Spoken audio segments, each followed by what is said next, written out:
Buenos días, gracias. Ay, gracias. Oye, esto es, vamos, súper bien. Pues estamos muy contentos de estar hoy aquí, mi familia y yo. La mayoría ya nos conocemos, yo me llamo Alba. Normalmente mi familia y yo nos congregamos en la iglesia de San Boi, pero vivimos aquí en el pueblo, así que siempre nos encanta que nos invitéis y poder venir. Me habían dicho que aquí se pasaba mucho calor, pero bueno, es que se vuela todo, es una maravilla. Bueno, ¿os parece que empecemos orando? ¿Sí? Pues muchas gracias, Señor, por la oportunidad de estar hoy aquí. Gracias por esta iglesia de Santa Coloma. Te pedimos, Señor, que tú bendigas este pueblo, que mucha gente te pueda conocer, Padre, y que tú derrames bendición en la casa de cada una de las personas que están hoy aquí. Te pedimos, Padre, que nos ayudes a escuchar tu voz, a estar atentos, a tener un corazón tierno, Señor, y a estar dispuestos a hacer los cambios que tú consideres que tengamos que hacer. Te bendecimos, Padre, y te lo pedimos todo en tu santo nombre. Amén. Muy bien, en esta mañana vamos a estar profundizando sobre Isaías 6. Es un texto increíble. Pero antes me gustaría haceros una pregunta. A ver, ¿se puede? Bueno, perdón. El título de la predicación de esta mañana es La visión de un Dios glorioso, que no lo he dicho. Pero bueno, como os decía, quería empezar haciéndoos una pregunta, cuando se pueda. ¿Cuál es el fondo de pantalla que tenéis en el móvil? ¿Qué nieta? Pero hombre, Flora. La vas cambiando. No tienes a la favorita, ¿no? O sea, por eso no quiere decir el nombre. Venga, más. ¿Qué más tenéis? ¿Tu nieta? ¿Qué nieta? Los nietos. Muy bien. A ver, tu esposa y tú. A ver, por allí. Muy bien. Eso está muy bien, la verdad. Súper bien. A ver, ¿qué más? ¿Y qué lugar es? Blanco y rosa. Oye, pues yo me apunto a ese viaje, ¿eh, Lourdes? Yo también quiero. ¿Alguno más? Va, ¿qué tenéis de fondo de pantalla? ¿No me lo queréis decir? A ver. ¿Te has puesto a ti mismo? No te puedo creer. Entonces, que me aclare yo, ¿nadie tiene la foto de su jefe? ¿No? ¿Nadie tiene la factura de la luz? ¿No? ¿Las cuotas de hipoteca que os quedan por pagar? ¿Tampoco? Mirad, os voy a enseñar mi fondo de pantalla, a ver. ¡Ay, me he pasado! Aquí. A que os he sorprendido, no lo esperabais. Yo tengo a los dos niños más guapos de Santa Coloma. Y es que, sí, mira, Pablo, eres tú, ¿eh? Y siempre que veo esta foto, pues es como que me cargan las pilas, ¿no? Un poco. Si tuviera la foto, pues eso, de la oficina del banco, pues no es lo mismo. Sí, Pablo está muy contento. En esta mañana vamos a hablar de una fotografía que aparece en la Biblia, como lo oís. Es una fotografía que dio aliento al protagonista de esta mañana, a Isaías, y que tuvo la oportunidad de verla y disfrutarla a lo largo de su vida. Seguro que cuando tuvo momentos de debilidad, acordarse de aquella imagen le ayudaba y le daba aliento. A ver, no es una fotografía como tal, pero el pasaje es tan descriptivo que es como si fuera una foto. Yo estoy segura de que si Isaías hubiese tenido un móvil, hubiese intentado capturar ese momento. Como os decía, en esta mañana vamos a investigar sobre Isaías 6. Y quizás te estás preguntando, ¿pero quién es Isaías? A ver, esto no me obedece, ¿eh? Ahora, muy bien. ¿Quién es Isaías? Es un profeta que vivió en el siglo 8 a.C. y es considerado el profeta más grande del Antiguo Testamento. Sé que vosotros habéis estado investigando sobre Amós y os puedo decir que Isaías era contemporáneo a Amós, es decir, vivían en la misma época, pero en este caso él profetizaba en el reino del sur. También podemos hablar de que en ese momento había acabado el reinado del rey Uzías. Uzías acaba de morir. Y los años posteriores a la muerte del rey son un poquito convulsos. Digamos que Judá se encontraba en un momento de política inestable, ¿sí? También encontramos un contexto de crisis y juicio. El reino de Israel, en el norte, como ya habéis visto, y otros pueblos cercanos, estaban en una situación difícil por culpa de las amenazas del pueblo asirio, que en ese momento pues estaba en ascenso, ¿sí? La nación de Judá también estaba marcada por la corrupción y la idolatría, nada que no pase hoy en día. Y esto marcaba una profunda crisis espiritual y moral. ¿Os parece que leamos el texto juntos? ¿Sí? Venga. Dice así: en el año que murió el rey Uzías, vi yo al Señor sentado sobre un trono, alto y sublime, y sus faldas llenaban el templo. Por encima de él había serafines, cada uno tenía 6 alas, con 2 cubrían sus rostros, con 2 cubrían sus pies, y con 2 volaban. Y el uno al otro daba voces diciendo: Santo, Santo, Santo, Jehová de los ejércitos, toda la tierra esté llena de su gloria. Y los quiciales de las puertas se estremecieron con la voz del que clamaba, y la casa se llenó de humo. Entonces dije: ¡ay de mí, que soy muerto! Porque siendo hombre inmundo de labios y habitando en medio de pueblo que tienen labios inmundos, han visto mis ojos al Rey, Jehová de los ejércitos. Y voló hacia mí uno de los serafines, teniendo en su mano un carbón encendido, tomado del altar con unas tenazas, y tocando con él sobre mi boca, dijo: he aquí, esto tocó tus labios, y es quitada tu culpa, y limpio tu pecado. Después oí la voz del Señor que decía: ¿a quién enviaré? ¿Y quién irá por nosotros? Entonces respondí yo: heme aquí, envíame a mí. Y dijo: anda y di a este pueblo: oíd bien y no entendáis, ved por cierto, mas no comprendáis. Engruesa el corazón de este pueblo y agrava sus oídos y ciega sus ojos, para que no vea con sus ojos, ni oiga con sus oídos, ni su corazón entienda ni se convierta, y haya para él sanidad. Y yo dije: ¿hasta cuándo, Señor? Y respondió él: hasta que las ciudades estén asoladas y sin morador, y no haya hombre en las casas, y la tierra esté hecha un desierto. Hasta que Jehová haya echado lejos a los hombres y multiplicado los lugares abandonados en medio de la tierra. Y si quedare aún en ella la 10ª parte, ésta volverá a ser destruida. Pero como el roble y la encina, que al ser cortados aún queda el tronco, así será el tronco de la simiente santa. Es denso, ¿eh? Hermanos, a la luz de la palabra vamos a ver para qué 3 razones se revela Dios a Isaías de una forma gloriosa. A ver. César, ¿puedes pasar tú? Sí, porque... Dime, ¿le doy? Vale. La primera razón para la que Dios se revela de una forma gloriosa es para ser adorado. Y esto lo hemos visto en los versículos del 1 al 4. Vamos a empezar viendo cuál es el significado de la forma de empezar de este texto. Este texto empieza diciéndonos que el rey Uzías acaba de morir. Parece como un detallito, ¿no? Un detalle menor. Pero tiene un peso histórico, pero también teológico, ¿sí? ¿Cuándo tuvo la visión Isaías?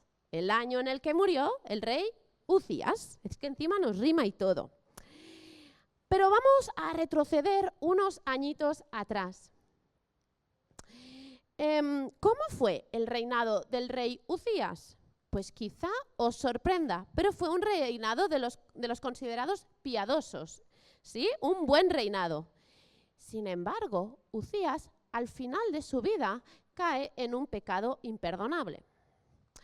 Segunda de Crónicas 26 nos narra cómo el rey Uzías había sido muy exitoso, pero poco a poco empieza a sentirse demasiado orgulloso y este orgullo hace que él tenga demasiado poder.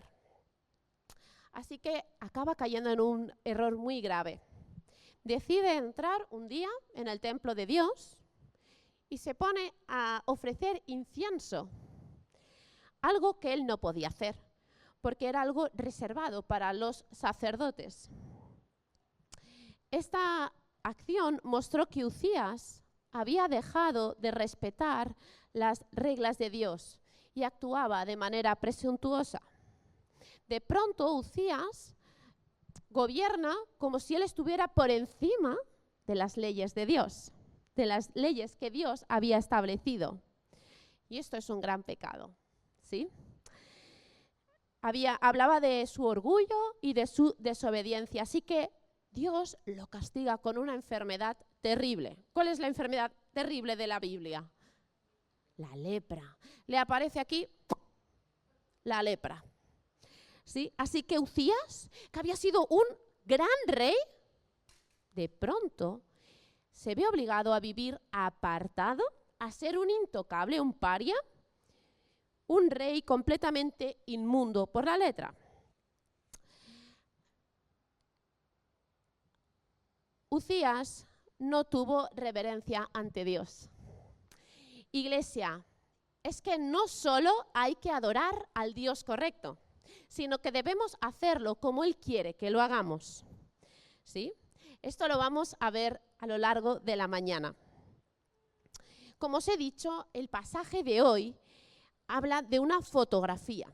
¿Sí? El pasaje continúa y de repente Isaías nos cuenta lo que está viendo con sus propios ojos. Isaías ve el trono de Dios en el cielo, en un templo que es grandioso. Dios está sentado en un trono alto y sublime, rodeado de una atmósfera llena de gloria y majestad.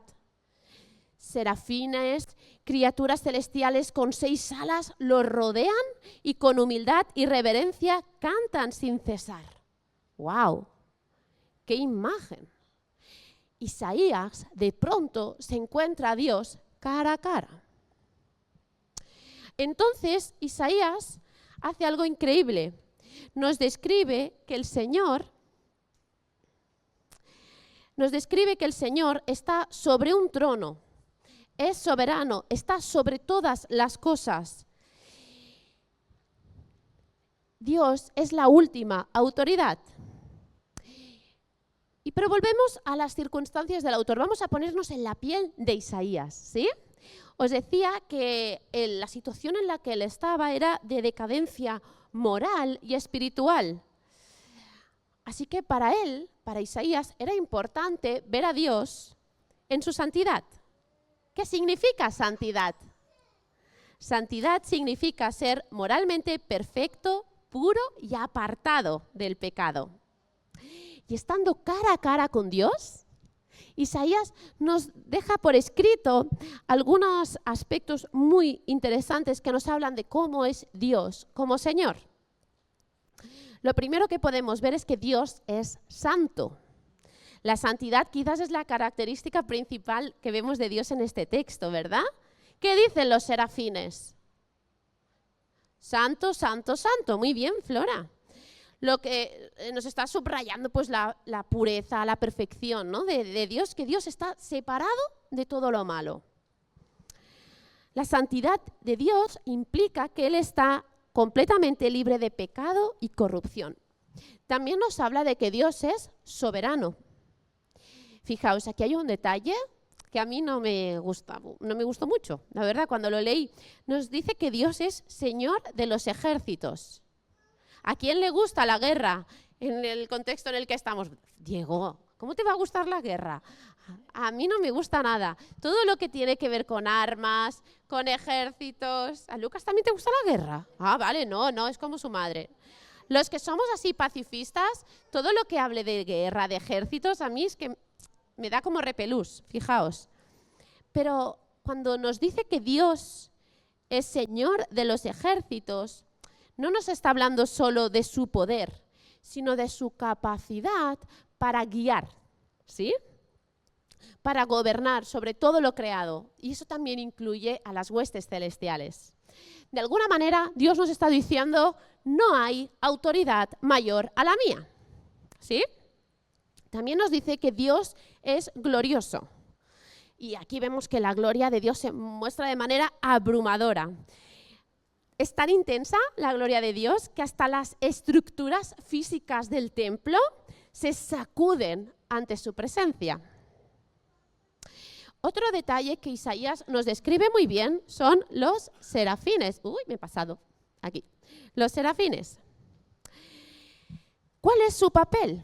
Sabemos que son seres celestiales que están en la presencia de Dios, pero ¿para qué? ¿Para qué está el serafín?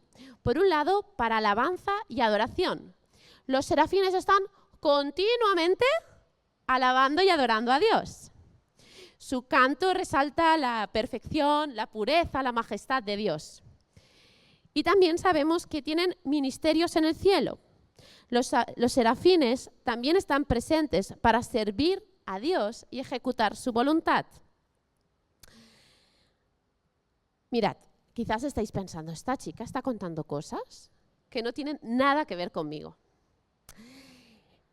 Fijaos, yo pienso que quizás no, quizás esto no tiene nada que ver contigo o quizás sí, porque este texto nos interpela como adoradores de Dios. Hemos visto que cómo adoran las criaturas que están en la presencia de Dios. Y quizás eso nos puede llevar a preguntarnos qué es adorar. Pero también podemos preguntarnos cómo debemos adorar a Dios.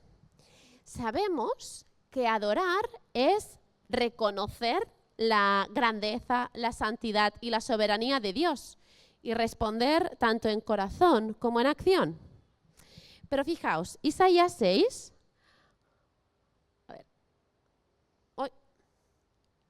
Ahora, Isaías 6 nos ofrece una visión profunda de la adoración y nos enseña varios principios sobre cómo debemos acercarnos a Dios en adoración.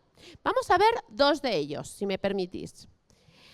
El primero de ellos es que la adoración es un acto continuo. Hemos dicho que los serafines estaban continuamente alabando a Dios. ¿Sí? Es decir, la adoración, la alabanza, no debe limitarse a los domingos de 11 a 1. No, es algo que debe extenderse a lo largo de nuestras vidas, a lo largo de nuestro día, ¿sí? De la semana. ¿Y cómo podemos traducir esto a la vida cotidiana? Pues podemos vivir con gratitud y reconocimiento constante. Cada día, sea como sea tu día, que no tengo ni idea, cada día es una nueva oportunidad para reconocer la bondad de Dios en nuestras vidas. ¿Te tienes que levantar muy temprano para ir a trabajar? Parece un anuncio esto. Pues gloria a Dios, eso es porque tienes trabajo, ¿no? ¿Tienes que pensar cada día qué se come en tu casa? Ahí dicen que sí. Es que eso es horroroso, ¿eh? Gloria a Dios, eso es porque tienes donde elegir, ¿no? También nos interpela para realizar nuestras tareas con excelencia, ¿sí? Dios nos invita a ser el mejor estudiante de tu clase, el mejor trabajador de tu empresa, el mejor hijo, el mejor hermano, el mejor esposo. También nos invita a practicar el amor y el servicio a los demás, pero no solo en el ámbito de la iglesia, que está muy bien, sino que debemos empezar en nuestras casas, en nuestro hogar. Practica el amor y el servicio a los demás en tu casa.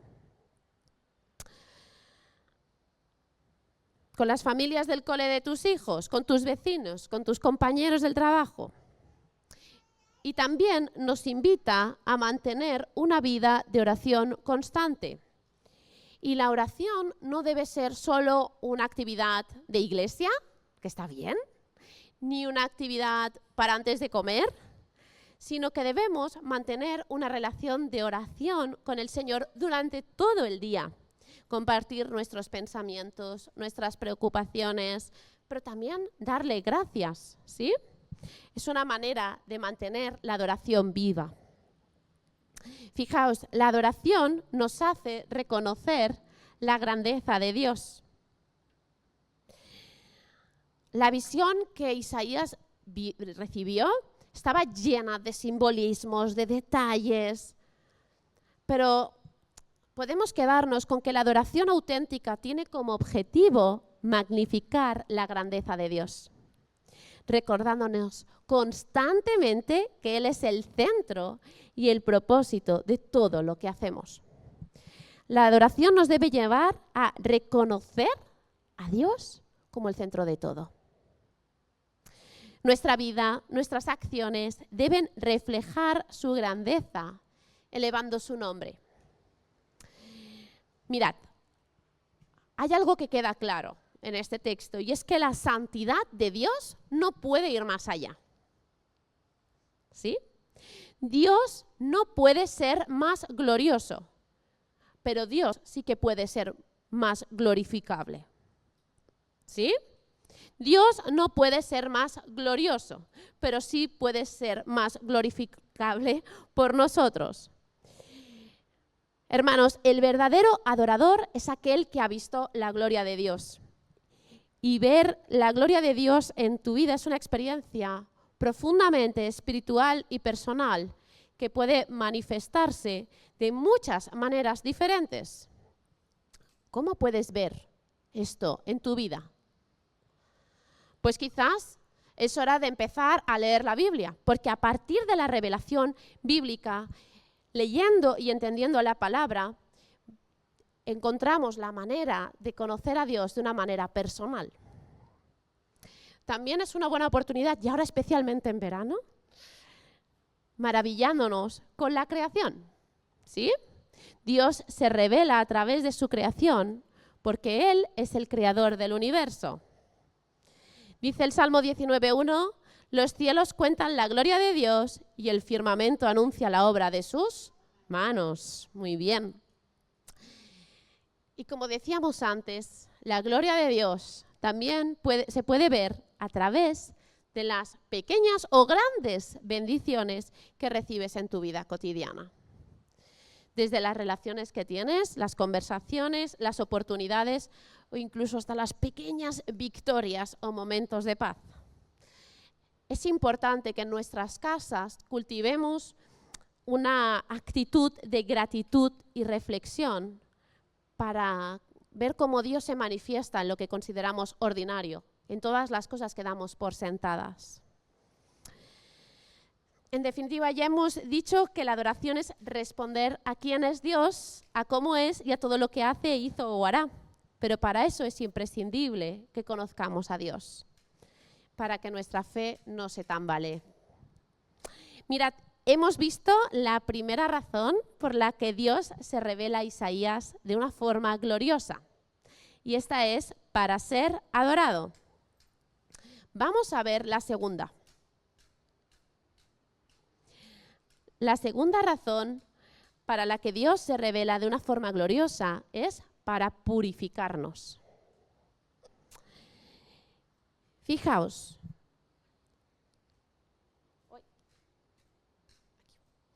Cuando los hombres de la Biblia se encuentran en la presencia de Dios, sus reacciones son variadas. A ver, paramos un momentito y vamos a pensar en alguien que se haya encontrado con Dios. ¿Cómo reacciona? Hay muchos, ¿verdad? Yo, por ejemplo, os presento a Moisés. ¿Qué pasa cuando Moisés se encuentra con la zarza ardiente? ¿Cómo reacciona? Se quita las sandalias, pero cae postrado al suelo con mucho temor, ¿verdad? No es como, hey, hombre, ¿qué tal? Otra vez por aquí. Para nada. Generalmente vemos que son personas que muestran un profundo temor, asombro, humillación. La reacción de Isaías, esto va un poco loco. La reacción de Isaías no iba a ser menos al estar en la presencia de Dios. Fijaos, es interesante porque Isaías no es que conoce a Dios el día de la visión, no. Isaías ya era un hombre de Dios antes de tener esta experiencia. Increíble. Pero la reacción de Isaías ante la visión es revolucionaria. De pronto, Isaías se ve a sí mismo tal y como es. De repente, Isaías se ve a sí mismo como una persona inacabada, como una obra sin terminar. La visión de estar cara a cara con Dios le ha revelado su condición. Cuando ve a Dios, Isaías de algún modo se ve a sí mismo. ¿Sabéis? No hemos tenido la oportunidad de leer los primeros capítulos de Isaías, pero a lo largo de 5 capítulos, 5, Isaías se ha estado quejando de la nación pecaminosa, de su gente, de lo malos que son, del castigo que merecen. Ha usado un lenguaje muy gráfico para describir la culpabilidad y el juicio que va a haber. Pero de pronto, ahora, en presencia de Dios, Isaías se siente confrontado con su propia culpabilidad. De pronto Isaías se da cuenta que ante la santidad de Dios, él ve su falta de santidad. Ve que al igual que otros ciudadanos de Judá, él también es culpable, también es pecador, también merece el mismo juicio que el resto. Además, Isaías era un hombre que conocía muy bien el Pentateuco, los primeros libros de la Biblia. Isaías sabe muy bien lo que le pasa a la gente que se encuentra en la presencia de Dios de forma impura. Así que Isaías está completamente aterrorizado. Como decía, Isaías era un hombre de labios impuros, así lo dice la Biblia. Y por supuesto, la condición para ser limpiado es la confesión.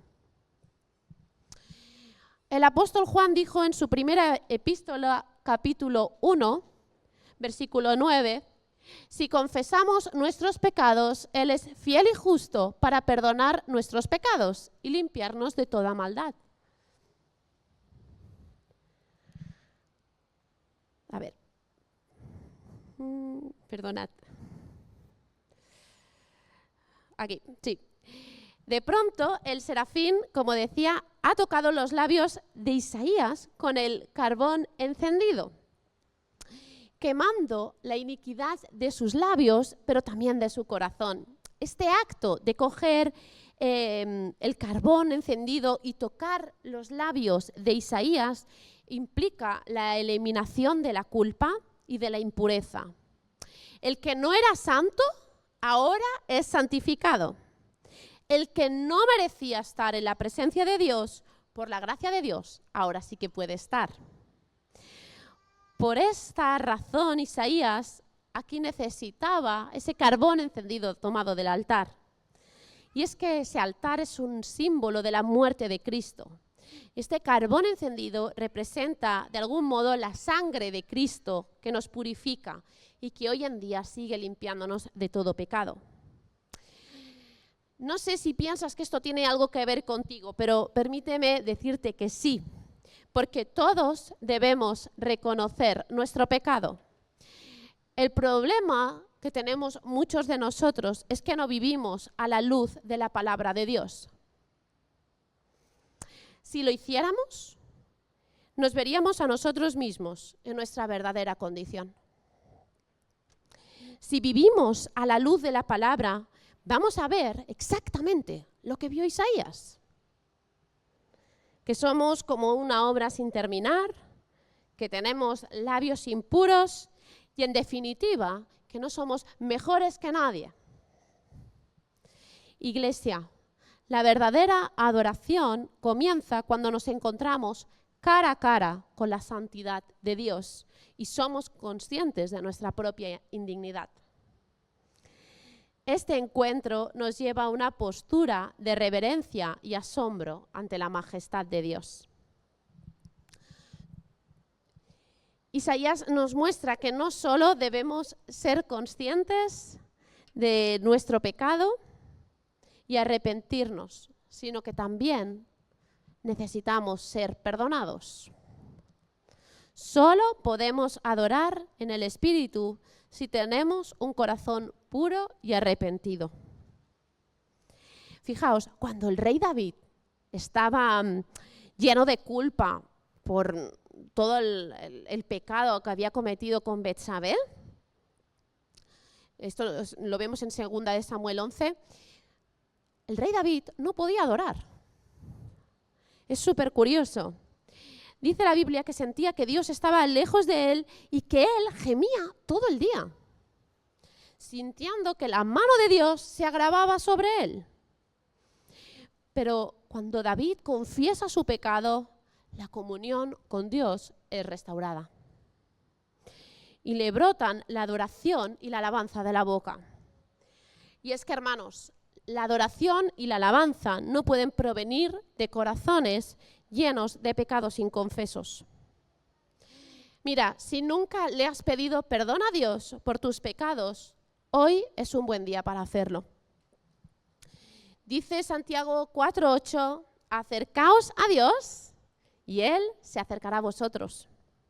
Pecadores, limpiad las manos. Y vosotros los de doble ánimo, purificad vuestro corazón. En esta mañana, Dios te invita a acercarte a Él. Tu vida hoy puede cambiar radicalmente si decides confesar tus pecados y pedir perdón a Dios. Hermanos, hemos visto la primera razón por la que Dios se revela a Isaías de una forma gloriosa y es para ser adorado. Y la segunda, que es para purificarnos. Ahora vamos a ver la tercera. La tercera razón para la que Dios se revela de una forma gloriosa es para que le sirvamos. Y esto lo vemos en los versículos del 8 al 13. Después oí la voz del Señor que decía, ¿a quién enviaré? ¿Y quién irá por nosotros? Entonces respondí yo, heme aquí, envíame a mí. Después de ser purificado, Isaías escucha la voz de Dios que le plantea una pregunta. ¿A quién enviaré? Dios está buscando a alguien dispuesto para ser su mensajero, a alguien que lleve la palabra al pueblo. En respuesta, Isaías se somete completamente al servicio. No importa cómo será de difícil la tarea. Él solo dice, heme aquí. La respuesta de Isaías es un acto total de entrega y obediencia a Dios. Fijaos, si yo me encontrara en esta situación, preguntaría, ¿en qué horario? ¿Cuál es el planning? ¿Cuánto dinero me va a implicar? Si me da tiempo para consultárselo a mi marido, ¿no? A ver si me encaja, si puedo organizarme con los niños.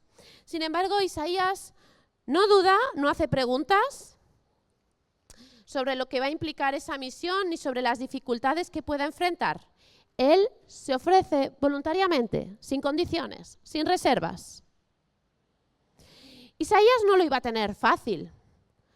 Los desafíos en su ministerio incluyeron oposición, rechazo a su mensaje, un contexto político y moral muy difícil, resistencia, rechazo de la gente, profecías muy complejas sobre el Mesías que probablemente nadie iba a entender, entre otras dificultades.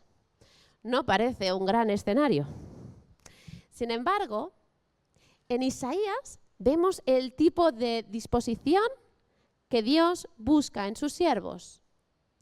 Una respuesta voluntaria y disponible para cumplir su voluntad. Isaías muestra una actitud de fe y disposición, dispuesto a asumir la misión sin saber lo que va a implicar. También nos recuerda que aunque Dios tiene la soberanía para hacer lo que quiera, como quiera, Él elige trabajar a partir de personas dispuestas. Es un recordatorio que el llamado a servir a Dios es un honor y una responsabilidad. La verdad es que Dios le va a pedir a Isaías algo muy difícil, que vaya ante su pueblo y lo confronte con un mensaje muy duro, muy desagradable. Fijaos, vamos a analizarlo. Dice, anda y di a este pueblo. Es curioso porque ya empieza diciendo este pueblo. Es como cuando mis hijos se portan mal, pasa muy pocas veces, y yo le digo a mi marido, tu hijo no ha parado en toda la noche de despertarse, ¿no? En otro momento, Dios hubiese dicho, mi pueblo. Sin embargo, ahora no, dice este pueblo. Además dice, oíd bien y no entendáis, ved por cierto, mas no comprendáis. Dios le manda a Isaías a predicar al pueblo. Y es curioso porque la gente lo va a escuchar, pero no lo va a entender. Lo va a ver, pero no lo va a comprender. De algún modo es un juicio sobre su endurecimiento espiritual. Aunque reciben la oportunidad de escuchar el mensaje de Dios, su falta de apertura, su falta de disposición, no les va a permitir entender y cambiar lo que deben cambiar. El texto dice diciendo, engruesa el corazón de este pueblo y agrava sus oídos y ciega sus ojos. Dios le dice a Isaías que su mensaje va a tener el efecto de endurecer todavía más el corazón del pueblo. Creo que podemos decir con toda seguridad que no es que Dios quiera endurecer o insensibilizar los corazones que de otra manera serían tiernos y sensibles. No. Dios, de algún modo, permite que este pueblo continúe en su ceguera espiritual. Dios simplemente hace que salga a la superficie la dureza del corazón. Dios permite que continúen en esa ceguera porque ya han rechazado una y otra vez las oportunidades de arrepentimiento. La tarea de Isaías era comunicar al pueblo el mensaje de luz. La luz simplemente revela la ceguera de la gente. En la oscuridad, las personas no saben si están ciegas o no. Entonces Isaías responde a Dios con una pregunta que realmente le angustia. Esta es la única pregunta que Isaías le hace a Dios. ¿Hasta cuándo, Señor? Al ser consciente de la difícil misión que Dios le ha encomendado, Isaías se pregunta cuánto tiempo va a durar esta situación de desobediencia, de castigo. ¿Hasta cuándo? La respuesta de Dios es una indicación. La respuesta de Dios es una indicación de que aunque el mensaje de juicio es difícil de escuchar y lleva consigo una gran tristeza, esto solo es la consecuencia de la desobediencia del pueblo. ¿Cuándo iría el pueblo? Solo cuando llegaran al final y no tuvieran más que recurrir a Dios. Iglesia, lamentablemente, nada nos hace más receptivos a la voz de Dios que sentirnos vulnerables. Nada nos hace más receptivos a la voz de Dios que sentirnos vulnerables. Esto sucedería cuando ejércitos invasores destruyeran la tierra y se llevaran a la gente al cautiverio. Aquí nos habla de la 10ª parte y quizás se refiera a que tan solo se quedaron en la tierra después del cautiverio, una 10ª parte del pueblo. O quizás fueron los que regresaron de Babilonia para reconstruir la nación. Porque ambos probablemente se estima que fueran una 10ª parte de la población total. Y es que este capítulo acaba con un Dios que explica su plan para un remanente, una simiente santa de seguidores fieles. Fijaos, esta expresión simboliza que la preservación de un pequeño grupo elegido y apartado para cumplir los propósitos de Dios, incluso cuando la mayoría del pueblo se aparta de él, nos muestra que Dios es misericordioso, aun cuando juzga. Su promesa de preservar a su pueblo nos debe infundir aliento, Iglesia. Hermanos, hermanas, ¿qué nos enseña esto a nuestra vida? Pues lo primero es que debemos poner nuestra vida en orden antes de servir a Dios.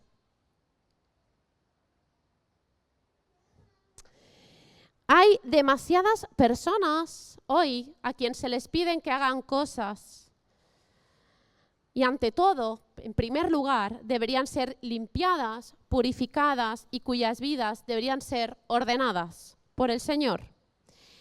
Nadie es mejor que nadie. Aquí todos necesitamos que nuestros labios sean tocados con un carbón encendido. Necesitamos confesar los pecados que están en nuestras vidas, porque si no lo hacemos, nuestro servicio va a ser estéril. Y probablemente acabemos muy frustrados hasta que esa purificación tenga lugar. La idea de poner nuestra vida en orden antes de servir a Dios es un principio esencial. ¿Y cómo podemos llevarlo de manera práctica? Vamos a ver. Pues quizás podemos empezar hoy con un autoexamen y una reflexión constante. Esto implica, como decía el hermano antes, una reflexión diaria para evaluar nuestras acciones, nuestros pensamientos y actitudes. Para decirle, Señor, ¿hay algo en mi vida que no esté en orden? ¿Hay algo que no esté alineado con lo que tú quieres hoy para mí? Porque quizás esto nos pueda ayudar a identificar áreas donde necesitamos cambios, hermanos. Aspectos sobre los que debamos pedir perdón. La segunda manera para llevarlo a cabo puede ser confesar y arrepentirnos de nuestros pecados. Ya lo hemos dicho antes. Cuando reconocemos que hemos fallado, debemos pedir perdón, sinceramente. Sin confesión y arrepentimiento no puede haber perdón de pecados. La tercera manera es ordenar nuestras prioridades y nuestra vida diaria. Porque poner nuestra vida en orden también implica revisar nuestras prioridades. ¿Estamos poniendo a Dios en el primer lugar? ¿Nuestra relación con Él es más importante que cualquier otra cosa? Ojo, y aquí me gustaría hacer un inciso, que me perdone Daniela, porque no estoy hablando de poner en primer lugar la iglesia. Ni el splay, ni el casal, ni nada de lo que podáis hacer aquí. No se trata de eso. Estamos hablando de nuestra relación con Dios, ¿sí? Y es que nuestras prioridades, si están desordenadas, es probable que no estemos sirviendo a Dios, sino a nosotros mismos. La cuarta manera puede ser eliminar obstáculos y distracciones. Y es que nuestras vidas, quizás más hoy que nunca, están llenas de distracciones. A veces son pecados no resueltos, hábitos dañinos, relaciones que no nos aportan nada. Hermanos, para poder servir a Dios con un corazón limpio, debemos limpiar también esas áreas de nuestra vida. Sin duda, debemos prepararnos para el servicio. Aquí. Tras reconocer nuestro pecado y ser limpiados, debemos dar el paso de presentarnos ante Dios y decir, heme aquí, envíame a mí, como dijo Isaías. Vemos que en Isaías 6 la adoración no es algo impuesto o forzado. Al final es una respuesta natural al encuentro con la santidad y la gloria de Dios. Después de ser purificado, Isaías responde del mismo modo al llamado de Dios. De pronto su adoración se convierte en acción y obediencia. Hermanos, la adoración verdadera no solo se expresa en palabras, sino en una disposición para servir y hacer la voluntad de Dios. Isaías hoy puede ser nuestro modelo de obediencia y disposición al llamado de Dios. Y deberíamos responder de la misma manera, con disponibilidad, con fe, confiando que Dios nos va a capacitar para la misión que Dios nos encomiende. Debemos escuchar, porque Dios llama y envía aún hoy. Al final de la visión, después de purificar a Isaías, Dios le hace una pregunta: ¿a quién enviaré y quién irá por nosotros? Dios aún hoy tiene planes para la humanidad y desea enviar a sus mensajeros para cumplir su voluntad. ¿Te has preguntado alguna vez si Dios te está llamando? ¿Y a qué te está llamando? Jesús envía a sus discípulos con un mandato claro: id y haced discípulos a todas las naciones. Eso es para todos, demostrando cómo Dios sigue enviando mensajeros para cumplir su voluntad. Heme aquí, Señor, envíame a mí. ¿Te atreves a repetir lo mismo que dijo Isaías? Hermanos, para acabar, me gustaría que repasemos muy brevemente todo lo que hemos visto en esta mañana. Iglesia, hoy hemos visto 3 razones para las que Dios se revela de manera gloriosa. La primera razón para la que Dios se revela de una manera gloriosa es para ser adorado. Hemos visto que este texto nos interpela a ser adoradores, a responder a quién es Dios, que no debe ser de una manera puntual, que debe extenderse a lo largo de nuestra vida, y que la adoración nos debe llevar a reconocer a Dios como el centro de todo. La segunda razón para la que Dios se revela de una manera gloriosa es para purificarnos. Isaías, en la presencia de Dios, se ve como realmente es. La visión le revela su propia condición. Cuando puede contemplar a Dios, se ve a sí mismo tal y como es. Isaías nos muestra que no solo debemos ser conscientes de nuestro pecado, que está muy bien, que debemos arrepentirnos, pero que todos y cada uno de nosotros necesitamos ser perdonados. Solo podemos adorar en el Espíritu si tenemos un corazón puro y arrepentido. La tercera razón para la que Dios se revela de una forma gloriosa es para que le sirvamos. Dios tiene la soberanía para hacer todo según su voluntad. Él elige trabajar a partir de personas dispuestas. Dios es un Dios activo que tiene planes para la humanidad y desea tener mensajeros. Mira, no tengo ni idea de por qué Dios te ha traído hoy hasta aquí, pero sí sé que tu futuro está estrechamente relacionado con la forma en la que vas a vivir la adoración, el perdón y el servicio en tu vida a partir de hoy. Y quiero acabar preguntándote algo. ¿Qué vas a hacer a partir de hoy para adorar más y mejor a tu Dios? ¿En qué áreas de tu vida estás permitiendo que las distracciones o las preocupaciones te alejen de Dios? ¿Cómo puedes integrar momentos de adoración y gratitud en tus rutinas y en las rutinas de tu familia? ¿Crees que alguna vez te has acercado a Dios y has reconocido cómo eres en realidad? Te aseguro que hoy es un gran día para pedirle perdón, para reconocerte tal y como eres. Dios ya te conoce, es tu creador. ¿Y sabes qué? A partir de hoy también puede ser tu Salvador. Dios quiere limpiar tu corazón. ¿Crees que Dios está ocupando el lugar que debe en tu vida y en tu familia? ¿Estás sirviendo a Dios y al Señor como debes? Si no es así, ¿a quién estás sirviendo en realidad? Hermanos, algún día estaremos cara a cara con Dios y no será una visión, será una realidad. ¿Cuál va a ser tu reacción cuando estés en su presencia?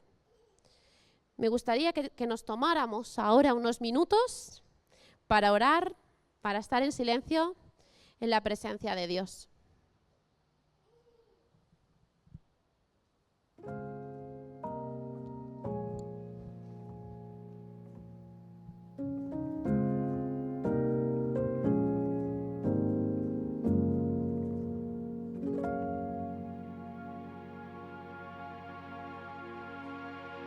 Solamente una palabra, solamente una oración. Cuando llegue a tu presencia, oh Señor, no me importa en qué lugar de la mesa me hagas sentar o el color de mi corona, si la llego a ganar. Solamente una palabra, si es que aún me queda voz, y si logro articularla en tu presencia. No te quiero hacer preguntas, solo una petición, y si puede ser a solas, mucho mejor. Solo déjame mirarte cara a cara y perderme como un niño en tu mirada, y que pase mucho tiempo y que nadie diga nada, porque estoy viendo al Maestro cara a cara. Solamente una palabra, solamente una oración. Cuando llegue a tu presencia, oh Señor, y no me importa en qué lugar de la mesa me hagas sentar o el color de mi corona, si la llego a ganar. Solo déjame mirarte cara a cara. Quiero amarte en el silencio y sin palabras, Y que pase mucho tiempo y que nadie diga nada, solo déjame mirarte cara a cara. Por tu palabra, gracias porque te revelaste, Isaías, y hoy te revelas a cada uno de nosotros. Gracias porque, aunque estamos llenos de faltas, te molestas en coger un carbón encendido y limpiar nuestra indignidad. A cada uno, Señor. No te dejas a ninguno. Te pedimos, Señor, que si hay alguien que no ha dado el paso de arrepentirse, Señor, de verse tal y como es, a la luz de tu presencia, de tu palabra, pues que tú toques los corazones, Señor, pero que nos toques a cada uno de nosotros en las áreas que debamos mejorar, que debamos cambiar y que nos ayudes a tomar decisiones. Te bendecimos, Padre, y te damos gracias porque eres real, estás vivo y no te olvidas de cada uno de nosotros. En tu nombre, amén. Pues Pues gracias por invitarme y escucharme y que el Señor os bendiga.